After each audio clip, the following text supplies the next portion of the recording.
Hi అండి, అందరు ఎలా ఉన్నారు? నేను మీ కిరణ్ చంద్ర, న్యూమరాలజిస్ట్. మీ ఇంట్లో అనేక సమస్యలు ఉన్నాయా? ఉంటే ఈ వీడియో చివరి వరకు చూడండి. ఇంట్లో సమస్యలు తగ్గి మనసు ప్రశాంతంగా ఉండాలంటే ఈ చిన్ని పరిష్కారం చేసుకోవాలి. గురువారం, శుక్రవారంలో ఏదైనా సరే ఒకరోజు సూర్యోదయానికి 1 గంట లోపుగా చేయవలసిన పని ఇది. అదేంటంటే ఒక ఎర్రని వస్త్రం తీసుకొని అందులో ఒక చిన్న బెల్లం గుంట, పిడికెడు ఉప్పు, పిడికెడు గోధుమలు వేసి ఆ ఎర్రని వస్త్రాన్ని మూటగా కట్టి ఇంట్లో దక్షిణం వైపున పైన కట్టేయండి.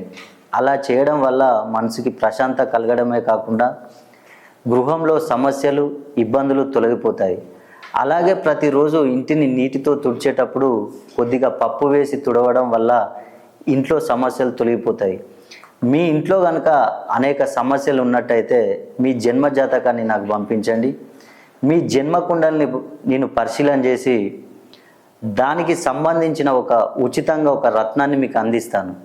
ఆ రత్నాన్ని కనుక మీరు ధరించినట్టయితే మీకున్న సమస్యలు మొత్తం తొలగిపోతాయి.